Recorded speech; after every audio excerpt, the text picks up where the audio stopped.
Tengo acá frente a mi vista, mientras revisaba los mails que me mandan, uno de don Renato Herrera, que me pide comentar un libro que hace rato leí, El fracaso de Guns, Armas, Gérmenes y Acero, de Jared Diamond, y creo haberlo hecho alguna vez cuando trabajaba en ese lugar innombrable, pero lo voy a hacer acá porque acá no lo he hecho y considero que todo lo que haga en este portal no tiene nada que ver con el pasado, es completamente nuevo. Les quiero contar que ese libro, Armas, Gérmenes y Acero, en inglés Guns, Germs and Steel, de Jared Diamond, es uno de los libros más luminosos que he leído, uno de los más esclarecedores, de una pregunta que muchos se hacen: ¿por qué tales países o tales civilizaciones han llegado a la cúspide del desarrollo económico, tecnológico, etcétera, y otros se quedaron atrás? Y el propio Jared Diamond, en este libro, cuenta, al empezar, que en una ocasión en que él estaba, me parece que en Nueva Zelanda, un lugar al que iba y seguramente sigue yendo a menudo porque le gusta examinar pájaros. Él es un biólogo básicamente, pero ha expandido su campo para todos lados, como ya van a ver. Una vez conversando con un indígena, un maorí muy habiloso, el maorí le preguntó: ¿por qué somos nosotros los indígenas que recibimos ayuda, regalos y apoyo de ustedes, los blancos? ¿Y por qué no fuimos nosotros los que los conquistamos a ustedes y la historia fue al revés? Y esa pregunta, que parece de una total ingenuidad, le quedó dando vueltas a Jared Diamond, la comenzó a estudiar, comenzó a pensar, y el resultado es este libro. Y cómo sintetizarles un libro tan complejo, tan largo, se lo sintetizo lo mejor posible. La teoría, que yo suscribo totalmente, de Jared, es que esto no tiene que ver con razas, con grupos, con etnias, con que tal o cual grupo humano es más inteligente que otro, porque en general, en promedio, las cosas más o menos se equiparan, sino que tiene que ver con el momento y el lugar en que tal o cual grupo inició su carrera histórica. Y para esos efectos, entonces, Jared Diamond parte explicando lo contrario: por qué Europa llegó a ser lo que es, por qué antes de eso las civilizaciones partieron una en Egipto y la otra en la zona que ahora es Irak, Irán, la civilización sumeria, la babilónica, en fin, todas esas civilizaciones o distintas fases de la misma civilización que aparecieron en Medio Oriente. Después, por qué apareció esta gran, extraordinaria cultura que fue la cultura griega, y así sucesivamente. Y todo tiene que ver con los momentos, tiempos históricos y los ambientes que rodean a un grupo humano. Recordemos que los seres humanos partieron todos del mismo lugar, del norte de África, comenzaron a pasar hacia Medio Oriente. Si ustedes ven el mapa pueden ver más o menos el trayecto, y se fueron expandiendo por distintos lugares del mundo, llegaron eventualmente a la China, a las estepas euroasiáticas, que son inmensas. En algún otro momento siguieron su recorrido otros grupos, mientras otros ya se establecían en los primeros lugares que llegaron, otros seguían su marcha, llegaron a Europa, y así sucesivamente. Es una historia de milenios.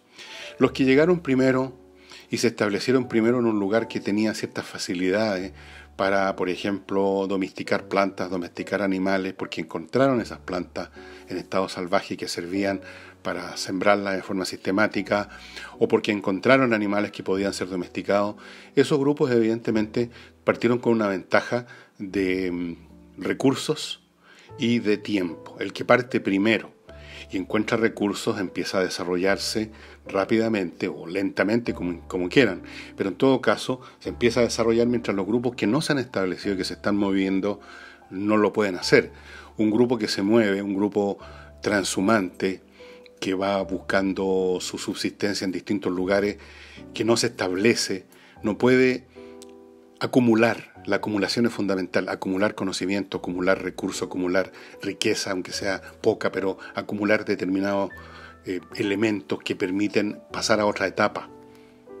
Entonces, por ejemplo, 10.000 años después, más o menos, de que ya estaban desarrollándose estas civilizaciones en Oriente y luego en el Mediterráneo, habían grupos que recién estaban avanzando por el norte de América, o sea, por el norte de nuestro continente americano y se estaban estableciendo o se estaban moviendo en lo que ahora es Estados Unidos. Y todavía pasaron siglos antes que llegasen a Centroamérica y así sucesivamente. Entonces, hay un tema de ventajas de tiempo, espacio y recursos. Y eso hace que cuando un grupo humano se establece, pero 10.000 o 15.000 años después que otro, evidentemente que esto es como una carrera donde uno empieza a correr una hora después que partieron los que partieron primero. Y esa es la gran cuestión, es decir, aquí hay una trayectoria física y temporal que determina que ciertos grupos encuentran, primero que los demás, recursos, están en una situación además que permite o los pone en una situación de competencia con otro grupo. La competencia entre grupos es un factor esencial en el desarrollo de la civilización. Si un grupo humano se establece en un lugar donde no hay necesidad de competir con nadie, porque los recursos son mucho más abundantes que la cantidad de personas que los necesitan, se genera una situación como el paraíso que nos cuenta la Biblia, donde no es necesario trabajar ni hacer mayor esfuerzo y uno tiene asegurado el sustento. Es lo que sucedió con las culturas de Oceanía. Las culturas de Oceanía que se establecieron en todas estas islas paradisíacas, Hawái y otras, se encontraron con un mundo muy rico en recursos alimenticios, peces, las plantas, los cocos, qué sé yo, yo no soy especialista en esas cosas, pero esos paraísos lo atrapan a uno en un estado de inmovilidad. Desarrollaron lo que necesitaban esos pueblos de Oceanía, desarrollaron la navegación muy bien, incluso aprendieron a navegar usando las estrellas como guía, pero solamente ese aspecto de su cultura desarrollaron.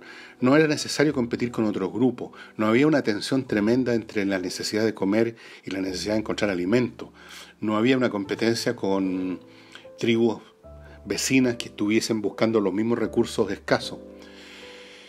En Medio Oriente, en cambio, se dieron todas estas situaciones, un fácil contacto entre distintos grupos, un contacto que muchas veces era conflictivo, en otras veces era comercio, que también es otro gran factor. El intercambio de ideas y de productos es un gran factor civilizacional.